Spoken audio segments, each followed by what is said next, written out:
அனைவருக்கும் வணக்கம். Daily box நாவல் audio book channel உங்களை அன்புடன் வரவேற்கிறது. நீங்க சேனலுக்கு புதுவரவாக இருந்தால் சேனலை சப்ஸ்கிரைப் பண்ணிட்டு பெல் ஐக்கானையும் கிளிக் பண்ணிக்கங்க. அப்டேட் அண்ட் நோட்டிபிகேஷன் உடனுக்குடனே உங்களுக்கு வந்துரும். வீடியோ உங்களுக்கு பிடிச்சிருந்தா லைக் பண்ணிட்டு உங்களோட ஃப்ரெண்ட்ஸ் அண்ட் ஃபேமிலி மெம்பர்ஸ்க்கும் ஷேர் பண்ணிடுங்க. கதையின் குரலாக சங்கீதா. பல்லவன் தந்த அரியணை. அத்தியாயங்கள் 35 மற்றும் 36. அத்தியாயம் 35. முத்துநகையின் வருத்தம். கடவுளை கல்லில் வடித்திருப்பது மெத்த சரியான செயல்தான். அவர்தான் கல்மனம் கொண்டவராக இருக்கிறாரே. சில சமயங்களில் அவர் இரக்கமே இல்லாதவராக நடந்து கொண்டு விடுகிறார். பூ கொண்டு பூஜித்து புகழ் துதிகள் பல கூறி நேசித்து நெஞ்சம் தவிக்க நினைந்து உருகி 1000 பிரார்த்தனைகள் புரிந்த போதும் செவியில் ஏதும் விழாதவர் போல இருந்து விடுகிறார். இன்னும் சில சமயங்களில் நம்பிக்கைகளை வளரவிட்டு இடறி கவிழ்த்து விடுகிறார். இவரை பித்தன் என்றும் பேயன் என்றும் கூறுவது கூட மிகவும் சரியானதே. என்றெல்லாம் பலவாறாக இறைவனை வசைப்பாடும் எண்ணங்களில் மனம் பேதலித்து நின்றாள் முத்துநகை. ஏன், என்னாயிற்று அவளுக்கு? நல்ல கடவுள் பற்றும் பண்பார்ந்த இதயமும் கொண்டவளாயிற்று அவள். அவளா இப்படி இறைவனை நிந்திக்க துவங்கிவிட்டாள்? ஆம், அவள் சற்று முன்பு ஏகாம்பரேஸ்வரர் ஆலயத்திற்கு பக்தி கனிந்த இதயத்தோடுதான் வந்தாள். மானவர்மன் காவிரி கரையில் கல்வர்களுடன் போரிட்டு தங்களை காத்தபோது ஏற்பட்ட காயங்களாலும் கடுமையான காய்ச்சலாலும் அவதிப்பட்ட போது அவன் நலமடைந்து எழுந்துவிட்டால் ஏகாம்பரேஸ்வரர் கோவிலுக்கு வந்து கச்சி ஏகம்பர் திருச்சந்நிதியை 108 முறை வலம் வருவதாக வேண்டிக் கொண்டிருந்தாள். அந்த இளைஞனை பார்த்த உடனேயே அவள் மனம் என்ன காரணத்தாலோ அவனிடம் அப்படி ஒரு பற்றுதலுடன் ஒட்டி கொண்டிருந்தது. அதனால் தான் கடந்தை நகரத்து மருத்துவர் இல்லத்தில் அவனுக்கு மிகவும் பரிவுடன் உபசரணைகளை புரிந்தாள். அப்போது அவர்களின் கண்கள் பேசிக் கொண்டன, மனங்களும் பேசிக்கொண்டன. ஆனால் வாய்கள் மட்டும் பேசிக் கொள்ளவில்லை. பேசிய போது வேஷத்திரைகளை தொங்கவிட்டு கொண்டன. அவன் வாழ்வையே வெறுத்து விட்டவள் போல பேசினான். அவனுடைய நோய் தீர மட்டுமல்லாமல் அவனது இந்த சுய வெறுப்பு அகலவுமே அவள் இறைவனை வேண்டிக் கொண்டிருந்தாள். இறைவன் அவளது பிரார்த்தனைகளை எல்லாம் செவிமடுத்தது போலத்தான் தோன்றியது. வாழ்காயங்கள் ஆறின, குளிரும் காய்ச்சலும் அகன்றன. எதனாலோ இறுகி கிடந்த அவனது முகத்தில் புன்னகை பூக்கள் அடிக்கடி மலர்ந்து அவளது நெஞ்சை நிறைத்தன. அவளை காண நேரும் போதெல்லாம் அவனது முகத்தில் ஒரு மின்னல் வெட்டு பிரகாசம் தோன்றியது. அந்த ஒளியிலே தன் எதிர்கால வாழ்க்கையை பிரகாசிக்கப் போவதாக அவள் எண்ணினாள். திருக்கோவிலூர் காட்டில் கொடும் புலியிடம் சிக்கிய தன்னை மீட்க அவன் தீரத்துடன் போராடியதையும், அந்த தருணத்தில் தான் அவனது சுந்தரமணி தோள்களை தழுவ நேர்ந்ததையும், அதன் பிறகு அவன் வெளிப்படையாகவே தன்னிடம் காதல் மொழி பேசியதையும், இப்படியே இந்த காட்டிலே வாழ்ந்து கொண்டிருப்போமா என்று கேட்டதையும் எண்ணும் போதெல்லாம் அவளது இதயம் பெருமிதத்தால் நிறைந்து பூரிக்கும். அருள்நந்தி அடிகளின் ஆசிரமத்தில் இருந்தபோது அவன் இலங்கை இளவரசன் மானவர்மன் என்பதை அறிந்த கணம் முதலே தான் அவனை மறந்துவிட வேண்டும் என பெரிதும் முயன்று தோற்றதை உள்மனதில் அடிக்கடி எண்ணி தலை புனிவாள் அவள். அரச குடும்பத்தோடு நெருங்கி பழகும் வாய்ப்பை பெற்றவரான அரண்மனை மருத்துவர் மருதப்பரின் மகளாக பிறந்திருந்த போதும் அவளுக்கு அரண்மனையை சேர்ந்த அதிகாரம் பெற்றவர்களிடமெல்லாம் உள்ளூர ஒரு அச்சம் உண்டாகி இருந்தது. நரசிம்ம பல்லவர் ஒரு அருமை சகோதரனை போல அவளிடம் பாசத்துடன் பழகுவார். அவள் கூசி ஒதுங்கினாலும் கூட விடாமல் அழைத்து கலகலப்புடன் பேசுவார். இருந்த போதும் அரசர்கள் என்றாலே ஏதோ அழகான பெண்களை எல்லாம் விடாமல் தூக்கிச் சென்று அரண்மனை அந்த புறங்களில் அடைத்து வைத்து விடுபவர்கள் என்பது போல ஓர் எண்ணம் அவளது மனதில் பதிந்து போயிருந்தது. தோழி பெண் வன மல்லிகையுடன் ஆற்றங்கரைக்கு சென்று நீராடி வரும்போதெல்லாம் முத்துநகை தன் எதிர்கால கனவுகளை பற்றி விவரித்துக் கொண்டே வருவாள். அப்போதெல்லாம் திருமணத்தை பற்றிய பேச்சு வரும்போது, நான் ஒரு சாதாரண கிராமத்து வாலிபரையே மணந்து கொள்வேன். இந்த நகரத்து வாழ்க்கையில் எனக்கு பிடிப்பே இல்லை. போலித்தனம் மிக்கவர்களே இங்கே வாழ்கிறார்கள். இது போல ஆற்றங்கரை மட்டும் நான் வாழ்க்கைப்படுகிற ஊரிலும் இருக்க வேண்டும். மற்றபடி இந்த ஆளும் தேரும் ஆடம்பர வீடுகளும் அரண்மனைகளும் வேடம் அணிந்த வீரர்களும் புறவிகளும் குளம்பொலிகளும் ரத சக்கரங்கள் கடகடக்கும் மோசையும், சேச்சே, இங்கே நிம்மதியாக வாழ முடிகிறது என்பாள். அப்படிப்பட்டவளின் மனதை ஒரு இளவரசன் அல்லவா கவர்ந்து விட்டான். ஆனாலும் பாதகமில்லை. அவன் வேகவதி ஆற்றங்கரை உபவனத்தில் தன்னை சந்தித்து பேசியதும் அவள் மிகவும் மகிழ்ந்துதான் போனாள். இத்தனை நல்லவரை தன் காதலனாக அடைய பெற்றது அவளது பூர்வ ஜென்ம புண்ணியம் என்றே கருதினாள். மானவர்மன் அரண்மனையில் உபதளபதி பொறுப்பேற்றதும் ஓர் யவன வீரனை போன்ற உடையில் கம்பீரமாக தன்னையே வழிமறித்து நின்றதும் அவள் மலைத்தே போனாள். அவன்தான் எத்தனை அழகன்! இந்த வீர இளைஞன்தான் நம்மிடம் எத்தனை கனிவுடன் பழகுகிறார். நம் மீது உயிரையே வைத்திருக்கும் இவர் இளவரசராக இருந்தால்தான் என்ன என்று தனது பழைய கொள்கைகளை மெல்ல மெல்ல நழுவ விட்டவளாக அவனது நினைவுகளிலேயே ஒன்றி போக துவங்கி இருந்தாள் அவள். இந்த 7-8 நாட்களில் அவர்கள் அடிக்கடி சந்தித்துக் கொண்டார்கள். வேகவதி ஆற்றங்கரை உபவனம் அவர்கள் நெஞ்சில் காதல் தீயை வேகமாக விசிறிவிட்டுக் கொண்டிருந்தது. குற்றங்களும் குறைகளும் அறிவுபூர்வமான ஆராய்ச்சிகளும் அலசல்களும் மறைந்து ஒன்றில் ஒன்றாய் ஆழமான அந்த 2 காதல் நெஞ்சங்களும் அன்பை விதைத்துக் கொண்டு விட்ட இந்த நிலையிலா இப்படி ஒரு செய்தி வர வேண்டும்? வன மல்லிகைதான் அந்த இடி செய்தியை கொண்டு வந்தாள். அதை கேட்டதிலிருந்துதான் அனலில் இட்ட புழு போல அவள் துடித்தவளாக தேம்பும் இதயத்துடன் தெய்வத்தை நொந்து கொண்டிருந்தாள். அதுவும் அவள் கட்சி ஏகம்பர் திருச்சென்னதியை 108 முறை சுற்றி முடித்தவுடனா அந்த செய்தி அவளது காதில் விழ வேண்டும்? அம்மா, ஏன் எதற்கு என்று ஒன்றுமே சொல்லாமல் இப்படி ஈரப்புடவையுடன் ஏகாம்பரேஸ்வரர் சந்நிதியை 108 முறை வலம் வந்திருக்கிறீர்கள். மிகவும் களைப்பாக இருக்கும் அம்மா. வாருங்கள், அந்த மாமரத்தடியில் சற்று இளைப்பாறலாம் என்று பரிவுடன் கூறினாள் வனமல்லிகை. நேர்ந்து கொண்ட நேர்த்தி கடனை செலுத்தும் போது களைப்பு அலுப்பெல்லாம் பார்க்க கூடாதடி வனமல்லிகை. என் எண்ணம் நிறைவேறிவிட்ட மகிழ்ச்சியில் இந்த பிரார்த்தனையை செலுத்தியிருக்கிறேன். வா, நம் வீட்டிற்கு செல்லலாம் என்றாள் முத்து நகை. இல்லை அம்மா, எனக்கு கொஞ்சம் மனது சரியாக இல்லை. உங்களிடம் சற்று மனம் விட்டு பேசலாம் என்று எண்ணினேன். நீங்கள் அவசரமாக வீட்டிற்கு செல்ல வேண்டுமானால் செல்லுங்கள். நான் மாலையிலே வந்து உங்களை சந்திக்கிறேன் என்றாள். என்னடி ஆயிற்று உனக்கு? ஏன் மனம் சரியில்லை? நான் மகிழ்ச்சியாக இருந்தால் உடனே உனக்கு வருத்தம் வந்து விடுமோ என்றால் விளையாட்டாக முத்து நகை. நீங்கள் மகிழ்ச்சியாக இருக்க வேண்டும் என்பதுதானம்மா என் ஆசையெல்லாம். சரிடி, 100 கிழவி, விஷயத்தை சொல். ஏன் உனக்கு மனது சரியில்லை? நீங்கள் முதலில் ஏதோ பிரார்த்தனை பலித்து விட்டது என்றீர்களே, அது என்ன என்று சொல்லுங்கள். சும்மா விடமாட்டாயே நீ.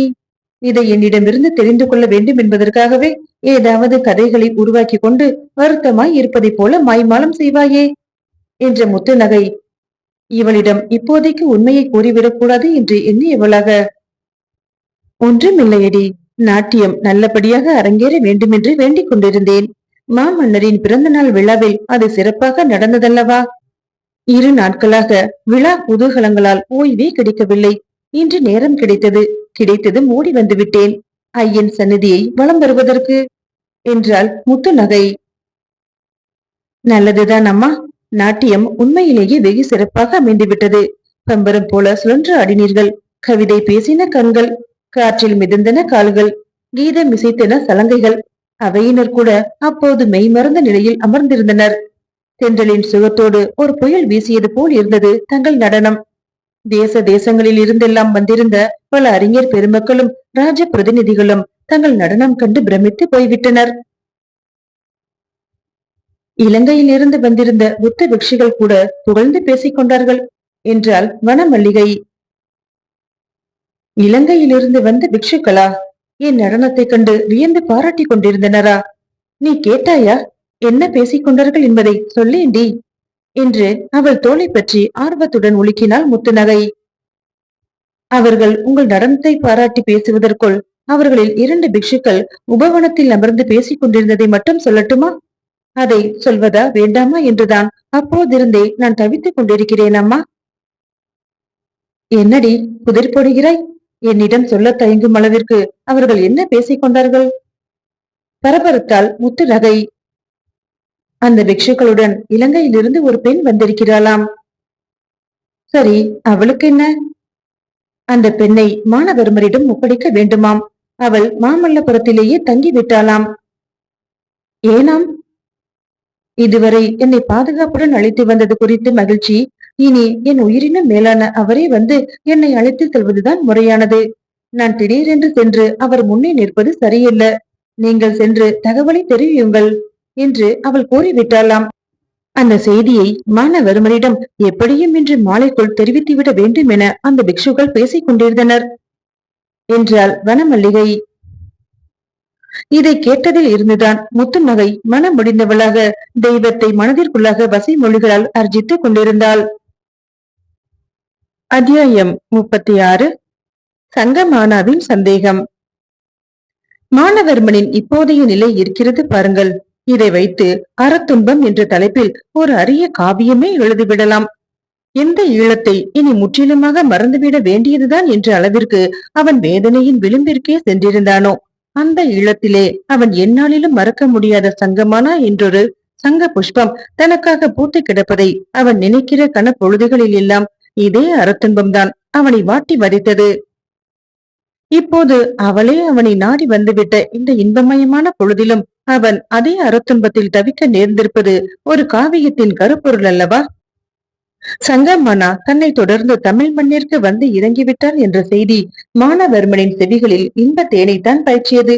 அதே கணத்தில் இன்னும் புரியாத வேதனை மின்னல் ஒன்று அவன் இதயத்தில் பாய்ந்தாற் போல் இருந்தது என்பதும் உண்மைதான்.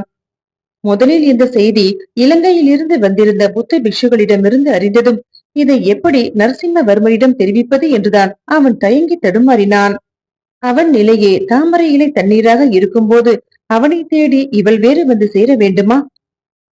கதாகதர் ஏன் இப்படி தன்னை தர்ம சங்கடத்தில் ஆழ்ந்துகிறார் என்றே அவன் தவித்தான்.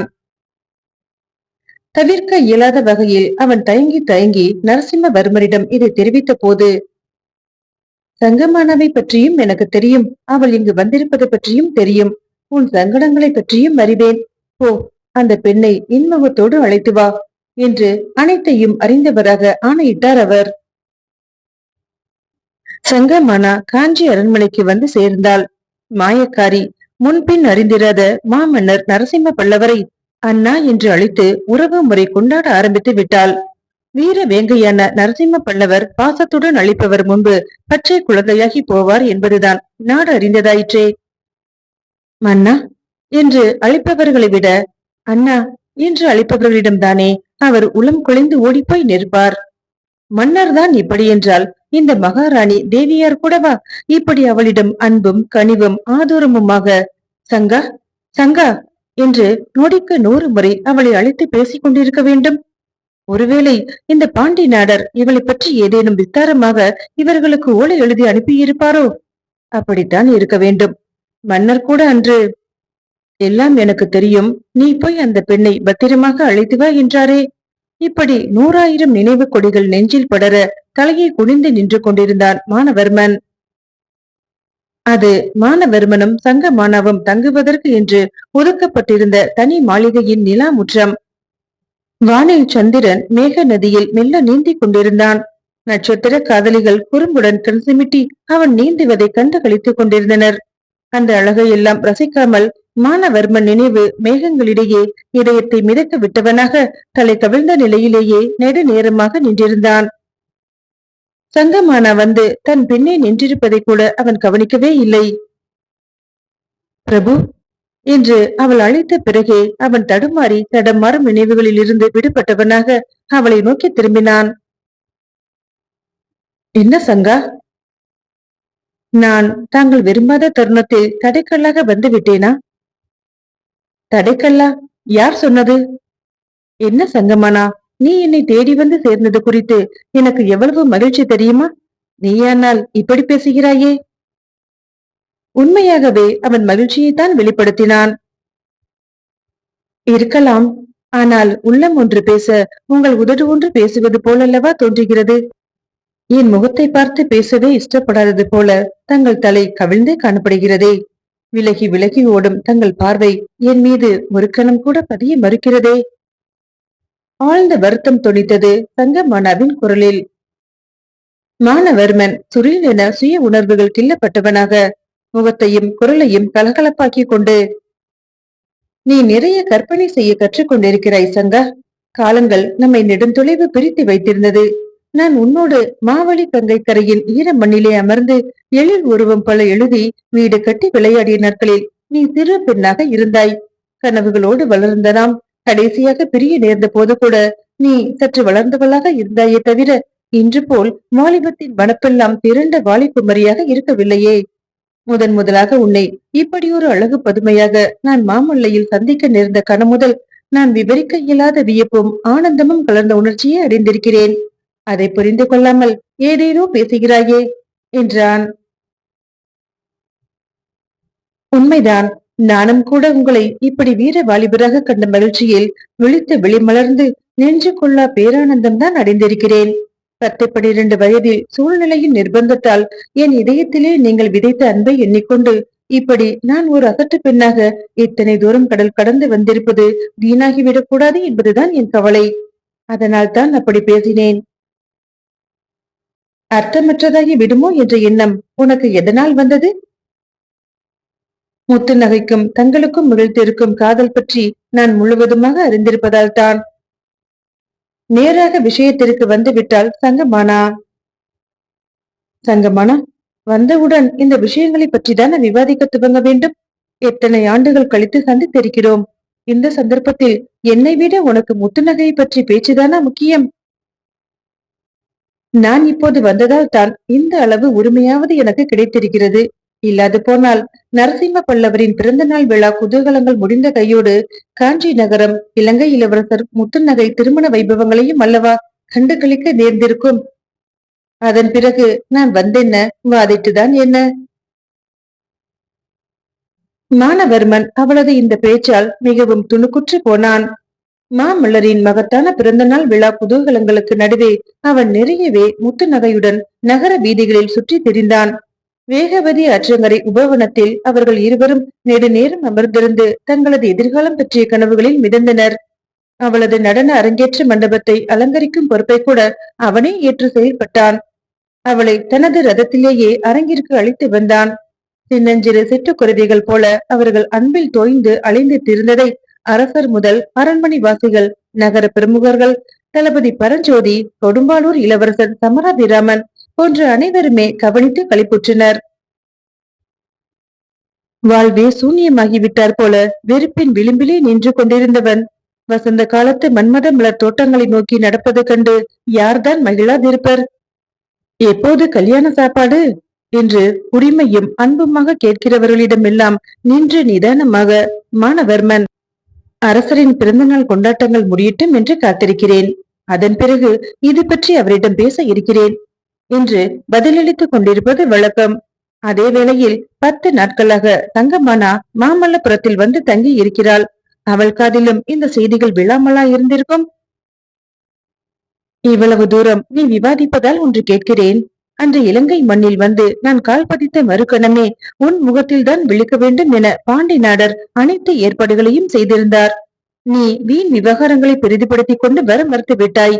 அனுராதாபுரத்தை நான் வெற்றி கொண்ட பிறகே அரண்மனை நிலாமுற்றத்தில் உன்னை சந்திக்க வேண்டும் என உறுதி புலப்பட கூறிவிட்டாயாம். அப்படி நீ மறுத்து பிடிவாதம் செய்யாதிருந்தால் இன்று இந்த காஞ்சிபுரத்து அரச மாளிகை நிலாமுற்றத்திலே வந்து இப்படி விவாதித்திருக்க நேர்ந்திருக்காது அல்லவா என்று அவளிடம் வினவினான் மானவர்மன். அப்படியானால் திட்டமிட்டேதான் என்னை புறக்கணிக்க துணிந்து விட்டீர்களா தாங்கள்? சங்கமானா சதி திட்டத்தை கண்டுபிடித்துவிட்ட ஆவேசத்துடன் சாடலாக வினாக்களை தொடுத்தாள். பெண்கள் இப்படித்தான், எந்த நேரத்தில் எந்த ஆயுதத்தை ஏந்துவது என தெரியாமல் போர் தொடுத்து விடுவார்கள். போரின் நோக்கம் புனிதமான அன்பின் அடித்தளத்தை பாதுகாப்பதாகத்தான் இருக்கும். ஆனால் முடிவென்னவோ எதிர்மறையாக அமைந்துவிடும். இப்போதும் அப்படித்தான் ஆனது. ஆமாம், திட்டமிட்டேதான் உன்னையும் உன் இலங்கையையும் புறக்கணித்து விட்டேன். என் நெஞ்சில் என்றென்றும் ஆறாத அளவிற்கு ஏற்பட்டுள்ள புண்களே போதும். இனியும் தோல்வி காயங்களை அடைந்து கொண்டிருக்க என்னால் இயலாது. இருப்பதானால் இரு, இலங்கைக்கு போவதானாலும் போ. என் மன அமைதியை இழக்க நான் விரும்பவில்லை என்று எரிந்து விழுந்துவிட்டு மானவர்மன் அந்த மாளிகையை விட்டு இறங்கி சென்று விட்டான். சந்தோஷ பூக்கள் மலர வேண்டிய சந்தன நிலவொளி இரவை நரகமாக்கி கொண்ட சங்கமானா மஞ்சத்தை முள்ளாக்கி கொண்டு நெஞ்சத்தை புண்ணாக்கி கொண்டு தவித்து நலிந்தாள். அரண்மனை பணிப்பெண்கள் சிலர் அவளுக்கு ஆறுதல் கூறி அருகிலே இருந்தனர். மானவர்மன் எங்கேயும் சென்றுவிட மாட்டார். அவர் அரண்மனையிலே முக்கியமான பதவியில் இருப்பவர். மறுநாள் மன்னரிடம் சொல்லி எதுவானாலும் விசாரிக்கலாம் என்று எவ்வளவோ அவளுக்கு எடுத்து கூறினர். ஆனால் மறுநாளைய பொழுது அத்தனை பெரிய இடி செய்தியுடன் விடியப் போகிறது என்று யாருமே எதிர்பார்க்கவில்லை. மீண்டும் அடுத்த பதிவில் சந்திக்கலாம். நன்றி.